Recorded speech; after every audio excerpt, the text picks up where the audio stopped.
Hi hello ಎಲ್ರಿಗೂ ನಮಸ್ಕಾರ, welcome back to my channel. ನೀವು ನೋಡ್ತಿದ್ದೀರಾ ಹರ್ಷಿತಾ ಬೀರೇಶ್ ವ್ಲಾಗ್. ಸೊ ಇವತ್ತು ಥಂಬ್ನೇಲಲ್ಲಿ ನೋಡಿದ ಹಾಗೆ ನಮ್ಮ ಪಾಪು ಬಗ್ಗೆ ಸ್ವಲ್ಪ ಡೀಟೇಲ್ಸ್ನ ಹೇಳ್ತೀನಿ.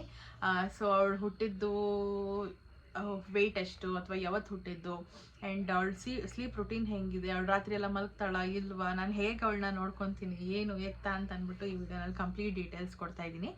ಸೊ ಅದಕ್ಕೂ ಮುಂಚೆ ಯಾರೆಲ್ಲ ನನ್ನ ಚಾನಲ್ಗೆ ಸಬ್ಸ್ಕ್ರೈಬ್ ಆಗಿಲ್ಲ ಬೇಗ ಬೇಗ ಹೋಗಿ ಸಬ್ಸ್ಕ್ರೈಬ್ ಆಗಿ ಆ್ಯಂಡ್ ಬೆಲ್ಲೈಕನ್ನ ಕ್ಲಿಕ್ ಮಾಡಿ. ಸೊ ನನ್ನೆಲ್ಲ ವಿಡಿಯೋಸ್ ನಿಮಗೆ ಫಸ್ಟ್ ಬರುತ್ತೆ ಅಂತ ಹೇಳ್ತಾ let's start the video. So ನೀವು ಅನ್ಕೊಳ್ತಿರ್ಬೋದು ಲಾಸ್ಟ್ ವಿಡಿಯೋನಲ್ಲೂ ಇದೇ ಡ್ರೆಸ್ ಹಾಕಿದ್ಲು, ಈ ವಿಡಿಯೋನಲ್ಲೂ ಇದೇ ಡ್ರೆಸ್ ಹಾಕಿದ್ದಾಳೆ ಅಂತ. ಸೊ ಒಂದೇ ದಿನದಲ್ಲಿ ನಾನು 2-3 ವಿಡಿಯೋ ಶೂಟ್ ಮಾಡುವಂಥ ಪರಿಸ್ಥಿತಿ ಬಂದಿದೆ. ಬಿಕಾಸ್ ಪಾಪು ಮಲಗಿದಾಗ ನಾನು ಶೂಟ್ ಮಾಡ್ಕೊಬೇಕು, ಇಲ್ಲ ಅಂತಂದರೆ ಬೇರೆ ದಿನಗಳಲ್ಲಿ ನನಗೆ ನಿದ್ದೆ ಇರೋದಿಲ್ಲ ಅಥವಾ ನಾನು ಟಯರ್ಡ್ ಆಗಿರ್ತೀನಿ, ಪಾಪು ನಿದ್ದೆ ಮಾಡಿರಲ್ಲ, ಸೊ ಅವಳು ಕ್ರ್ಯಾಂಕಿ ಆಗಿರ್ತಾಳೆ, ಈ ಥರದ್ದೆಲ್ಲ ಇರುತ್ತೆ. ಸೊ ಆದಷ್ಟು ನಾನು ನೀವು ಕೇಳೋ ಅಂಥ ಕ್ವಶನ್ಸಿಗೆ ರಿಪ್ಲೈ ಮಾಡೋಕ್ಕೆ ಟ್ರೈ ಮಾಡ್ತೀನಿ ಆ್ಯಂಡ್ ನನ್ನನ್ನು ನಾನು ಎಂಗೇಜ್ ಆಗಿ ಇಟ್ಕೊಳ್ಳೋದಕ್ಕೆ ಟ್ರೈ ಮಾಡ್ತೀನಿ. ಸೊ ಸ್ಟಾರ್ಟ್ ಮಾಡೋಣ ನಮ್ಮ ಬೇಬಿ ಬಗ್ಗೆ ಹೇಳುವಂಥ ಅಂದರೆ ಇನ್ಫಾರ್ಮೇಷನ್ಸ್ನ. ಓಕೆ, ಸೊ ಬೇಬಿ ಹೊಟ್ಟೆ ಒಳಗಿರ್ಬೇಕಾದ್ರೇ ನಾನು ನನ್ನ ಡೆಲಿವರಿ ಸ್ಟೋರಿನಲ್ಲಿ ಹೇಳಿದ್ದೀನಿ ಮೆಕೋನಿಯಂ ಪಾಸ್ ಮಾಡ್ಕೊಂಡಿದ್ಲು ಅಂತ ಅಂದ್ಬಿಟ್ಟು. ಸೊ ಡಾಕ್ಟ್ರು ಬೇಬಿನ ಎತ್ತಿದ ತಕ್ಷಣ ಪೀಡಿಯಾಟ್ರಿಷನ್ ಹೇಳಿದ್ದೆ ಒಂದು ಮಾತು ಏನಂತಂದರೆ, ಇದೇನಿದು ಪಾಪು ಫುಲ್ ಗ್ರೀನ್ ಇದೆ ಅಂತ ಅಂದ್ಬಿಟ್ಟು.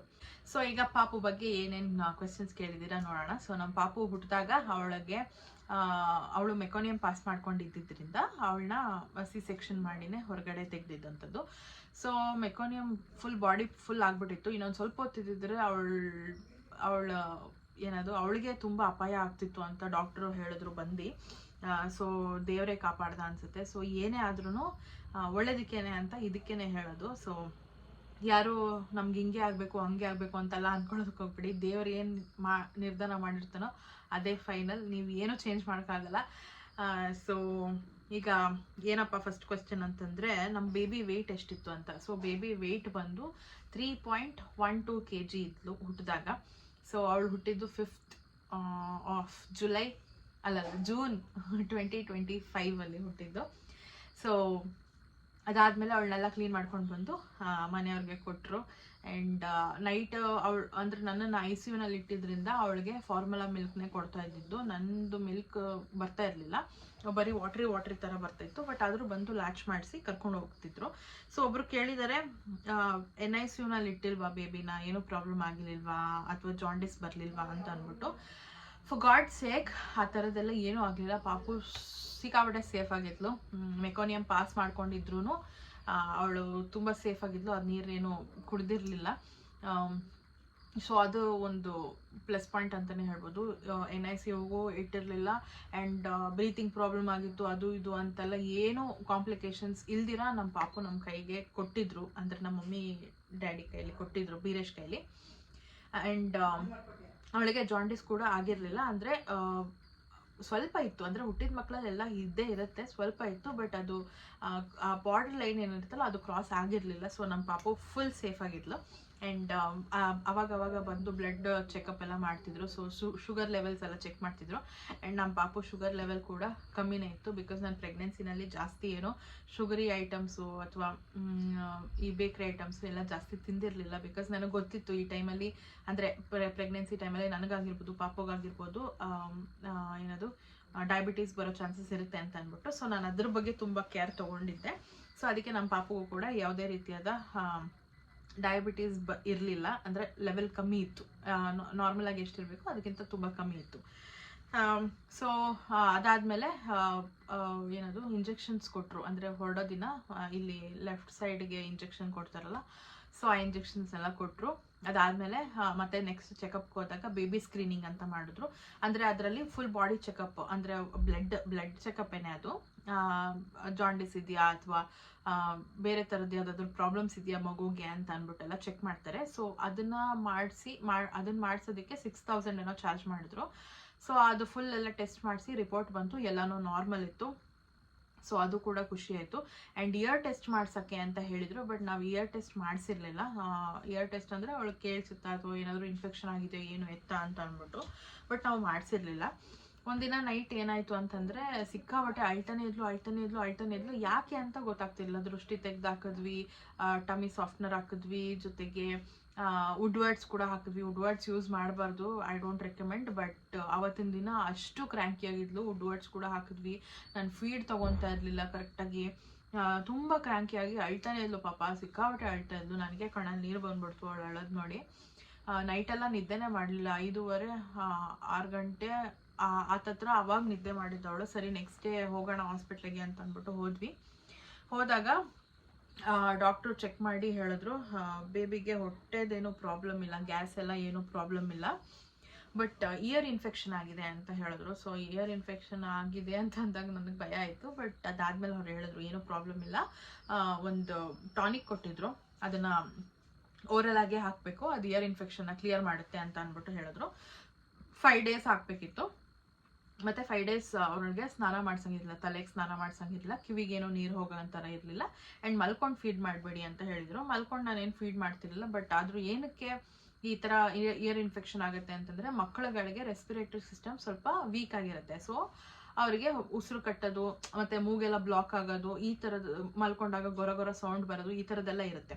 ಸೊ ಅವ್ರಿಗೆ ನೋಸ್ ಬ್ಲಾಕ್ ಆದಾಗ, ಅವರು ಬಾಯಿಂದ ಉಸಿರಾಡದೆ ಇದ್ದಾಗ, ನಾವಿವಾಗ ನೋಸು ಮತ್ತು ಬಾಯಿ ಎಲ್ಲ ಮುಚ್ಕೊಂಡು ಅಂತ ಅಂದಾಗ ಇಯರ್ಸ್ ಎಲ್ಲ ಬ್ಲಾಕ್ ಆಗುತ್ತಲ್ಲ. ಸೊ ಆ ಥರ ಆಗಿ ಆ ಥರ ಇನ್ಫೆಕ್ಷನ್ ಆಗಿರೋದು. ಆ್ಯಂಡ್ ಅವರು ಕುಡಿಯೋ ಮಿಲ್ಕ್ ಕೂಡ ಒಂದೊಂದ್ಸತಿ ಫ್ಲೋ ಜಾಸ್ತಿ ಇತ್ತು ಅಂದರೆ ಇಯರ್ಸ್ಗೆ ಹೋಗಿ ಅದು ಇನ್ಫೆಕ್ಷನ್ ಆಗುತ್ತೆ ಅಂತ ಹೇಳಿದ್ರು. ಸೊ ಈ ಥರ ಎಲ್ಲ ಇರುತ್ತೆ, ನೋಡ್ಕೊಳ್ಳಿ ಮಕ್ಕಳಲ್ಲಿ.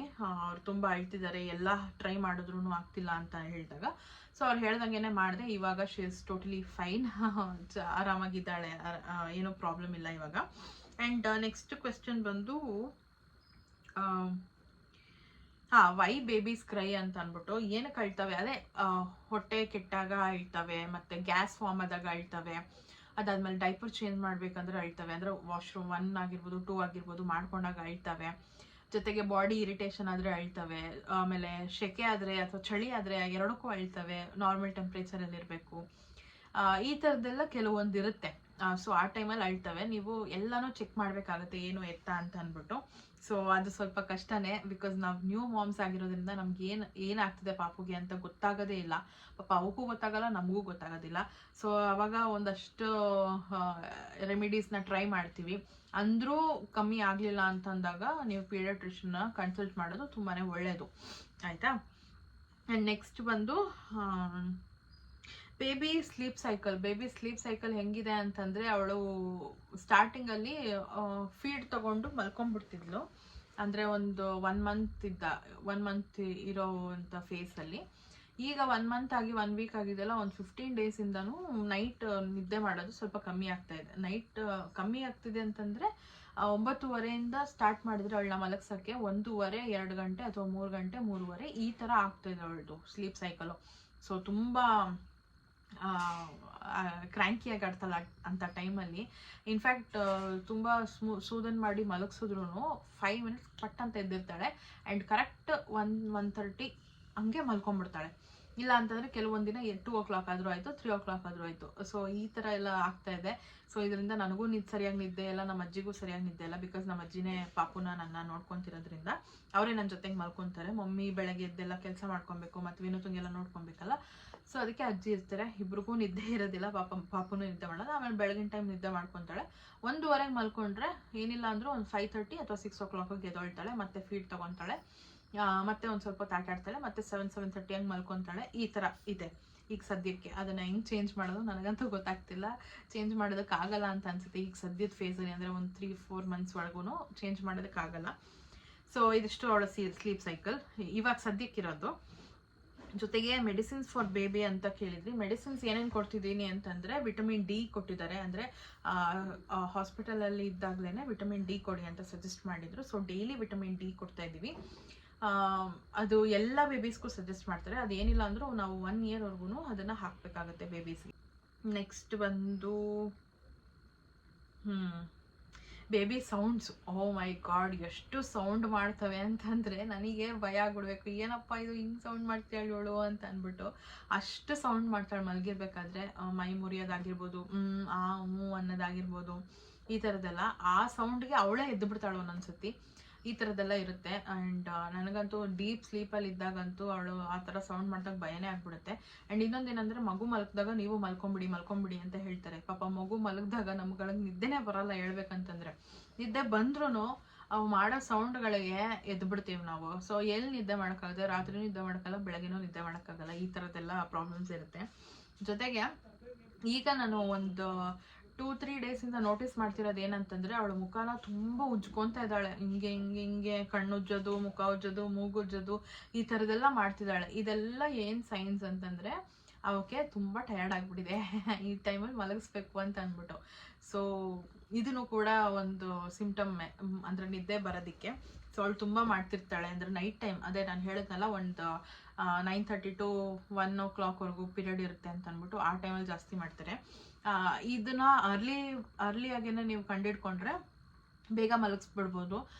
ಇನ್ ಕೇಸ್ ಏನಾದರೂ ಅವ್ರದ್ದು ಇನ್ನೂ ಟೈಮ್ ಜಾಸ್ತಿ ಆಯಿತು ಅಂದರೆ ಓವರ್ ಟೈರ್ಡ್ನೆಸ್ ಆಗಿಬಿಟ್ಟು ಅವ್ರು ನಿದ್ದೆನೇ ಮಾಡೋದಿಲ್ಲ, ಅಳ್ತಾನೆ ಇರ್ತವೆ, ಫೀಡು ತೊಗೊಳ್ಳಲ್ಲ, ಈ ಥರದ್ದೆಲ್ಲ ಆಗ್ತಾಯಿದೆ.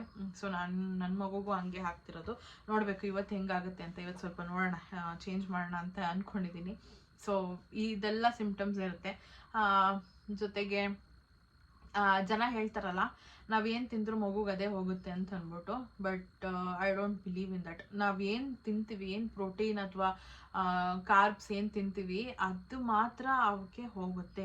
ಸೊ ನಾವೇನು ತಿಂತೀವಿ ಮಕ್ಕಳಿಗೆ ಹಾಲು ಮುಖಾಂತರ ಪ್ರೋಟೀನೇ ಹೋಗೋದು, ಆಯಿತಾ. ನಾವು ಏನಾದರೂ ಪ್ರೋಟೀನ್ ತಿಂತೀವಿ ಅಂತಂದರೆ ಹಾಲಲ್ಲಿ ಪ್ರೋಟೀನ್ ಹೋಗುತ್ತೆ ಹೊರತು ನಾವು ಏನು ತಿಂದಿರ್ತೀವಿ ಅದು ಹೋಗೋದಿಲ್ಲ, ಆಯಿತಾ.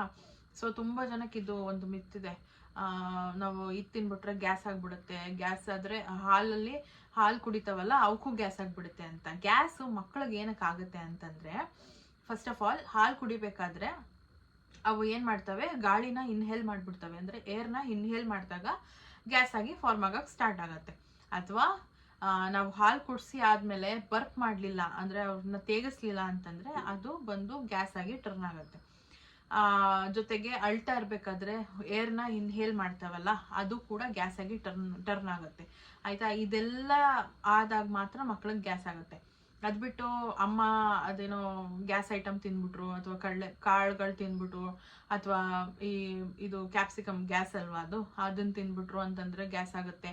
ಇದೆಲ್ಲ ಮಿತ್ಗಳು ಹೇಳ್ಬೇಕಂತಂದರೆ, ಪ್ರಾಕ್ಟಿಕಲ್ ಆಗಿ ನಾವು ಥಿಂಕ್ ಮಾಡ್ತೀವಿ ಅಂತಂದರೆ ಇದೇನೆ, ಪಾಪು ಏರ್ನ ಇನ್ಹೇಲ್ ಮಾಡಿದಾಗ ಅಷ್ಟೇ ಗ್ಯಾಸ್ ಆಗುವಂಥದ್ದು, ಆಯಿತಾ. ಅದಾದಮೇಲೆ ಇನ್ನೊಂದೇನಂತಂದರೆ ಏನದು, ಅಮ್ಮಂಗೆ ಕೋಲ್ಡ್ ಆದರೆ ಮಗುಗೂ ಕೋಲ್ಡ್ ಆಗಿಬಿಡುತ್ತೆ ಅನ್ನೋದೊಂದು ಮಿತ್ತಿದೆ, ಆಯಿತಾ. ಅದೆಲ್ಲ ಸುಳ್ಳು, ಮಿತ್ತೆ ಅದು ನಾನು ಹೇಳ್ದಂಗೆ. ಯಾಕೆ ಅಂತಂದರೆ ಇವಾಗ ನಮ್ಗೆ ಕೋಲ್ಡ್ ಆಗುತ್ತೆ ಅಂತಂದರೆ ಅವರು ನಮ್ಮಿಂದ ಹಾಲು ಕುಡಿತಾರೆ, ಆಯಿತಾ. ಹಾಲಿಂದ ಕೋಲ್ಡ್ ಆಗಲ್ಲ. ನಾವು ಅಂದರೆ ನಮ್ಮ ಹತ್ರನೇ ಇರ್ತವೆ ಮಕ್ಕಳಲ್ವಾ.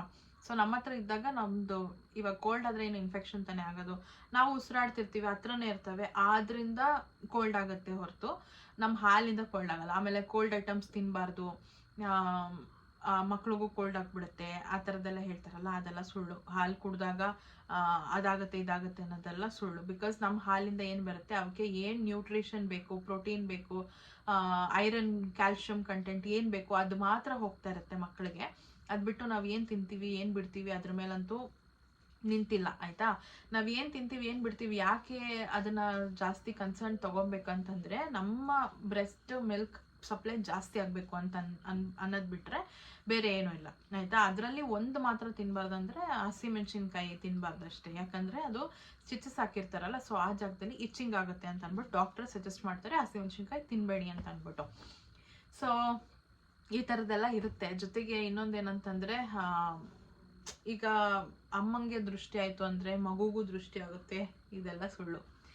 ಬಿಕಾಸ್ ನಮಗೆ ದೃಷ್ಟಿ ಆದರೆ ಅದು ನನಗಾಗುತ್ತೆ, ಮಗುಗೆ ಹೆಂಗಾಗುತ್ತೆ. ಇವಾಗ ಮಗುಗೆ ದೃಷ್ಟಿ ಆದರೆ ಮಗುಗಾಗುತ್ತೆ, ಮಗುಗೆ ದೃಷ್ಟಿ ಆಯ್ತು ಅಂತ ನನಗೆ ದೃಷ್ಟಿ ಆಗುತ್ತಾ, ಇಲ್ಲ. ಸೊ ಈ ಥರದ್ದೆಲ್ಲ ಏನೇನೋ ಹೇಳ್ತಾರೆ, ಗೊತ್ತಿಲ್ಲ. ಬಟ್ ದೃಷ್ಟಿ ಇಸ್ ರಿಯಲ್, ನಜರ್ ಇಸ್ ರಿಯಲ್, ಆಯಿತಾ. ನಾನು ಅದನ್ನು ನಂಬ್ತೀನಿ. ಕೆಟ್ಟ ದೃಷ್ಟಿ ಆ ಥರದ್ದೆಲ್ಲ ಇದೆ, ಬಟ್ ಅದು ನನಗಾದರೆ ಮಗುಗಾಗುತ್ತೆ ಅಂತೆಲ್ಲ ಇಲ್ಲ, ಆಯಿತಾ.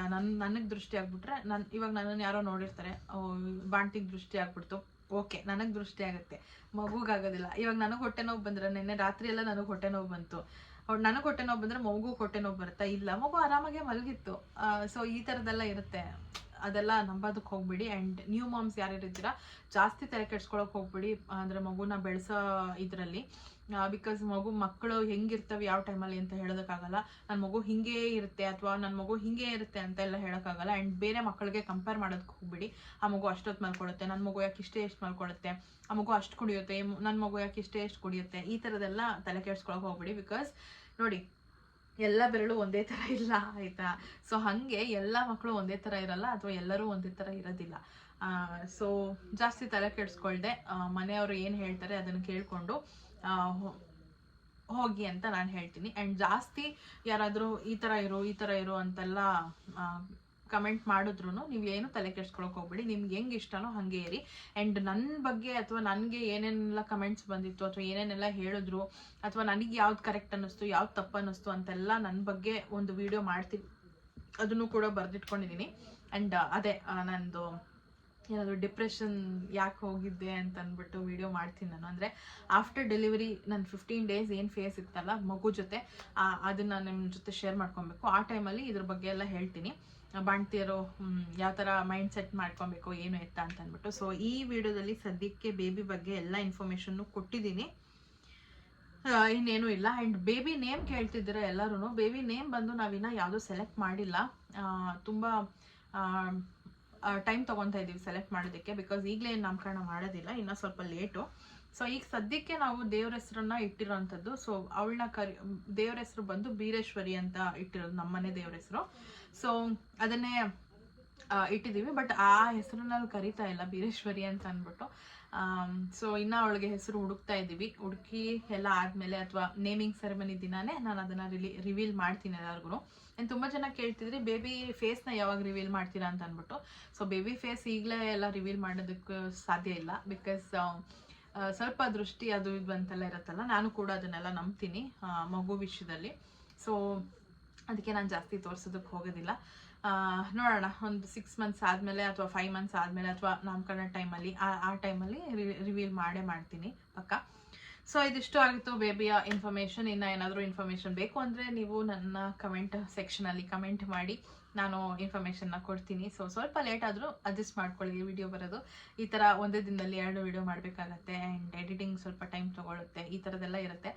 ಸೊ ಐ ಹೋಪ್ ನಿಮ್ಮೆಲ್ಲರಿಗೂ ಈ ವಿಡಿಯೋ ಇಷ್ಟ ಆಗಿದೆ ಲೈಕ್ ಮಾಡಿ, ಶೇರ್ ಮಾಡಿ, ಕಮೆಂಟ್ ಮಾಡಿ, ಆ್ಯಂಡ್ ಸಬ್ಸ್ಕ್ರೈಬ್ ಮಾಡ್ಕೊಳ್ಳಿ, ಬೆಲ್ಲೈಕನ್ನ ಕ್ಲಿಕ್ ಮಾಡಿ. ಸೊ ಅದನ್ನೆಲ್ಲ ವಿಡಿಯೋಸ್ ನಿಮಗೆ ಫಸ್ಟ್ ಬರುತ್ತೆ ಅಂತ ಹೇಳ್ತಾ, ಸೊ ಯಾರೆಲ್ಲ ನ್ಯೂ ಮಾಮ್ಸ್ ಇದ್ದೀರಾ ಅಥವಾ ಮಾಮ್ ಟು ಬಿ ಆಗಕ್ಕೆ ಹೋಗ್ತಾ ಇದ್ದೀರಾ, ಆ್ಯಂಡ್ ಯಾರೆಲ್ಲ ಕನ್ಸೀವ್ ಆಗಿದ್ದೀರಾ ಎಲ್ಲರೂ ಶೇರ್ ಮಾಡ್ಕೊಳ್ಳಿ ವಿಡಿಯೋನ. ಆ್ಯಂಡ್ ನಿಮ್ಮ ಹಸ್ಬೆಂಡ್ಸ್ಗೂ ಶೇರ್ ಮಾಡಿ. ಸೊ ಅವ್ರಿಗೂ ಕೂಡ ಗೊತ್ತಾಗುತ್ತೆ ಏನೇನು ಬೇಬಿ ಸಿಂಪ್ಟಮ್ಸ್ ಇರುತ್ತೆ ಅಥವಾ ಬೇಬಿ ಯಾವ ಥರ ಇರುತ್ತೆ ಅಂತ ಅಂದ್ಬಿಟ್ಟು. ಅದು ಕೂಡ ಇಂಪಾರ್ಟೆಂಟ್, ಹಸ್ಬೆಂಡ್ ಸಪೋರ್ಟ್ ಕೂಡ. ಸೊ ಅದ್ರ ಬಗ್ಗೆನೂ ನಾನು ಮಾತಾಡ್ತೀನಿ ನೆಕ್ಸ್ಟ್ ವಿಡಿಯೋನಲ್ಲಿ. So thank you so much for watching. Bye.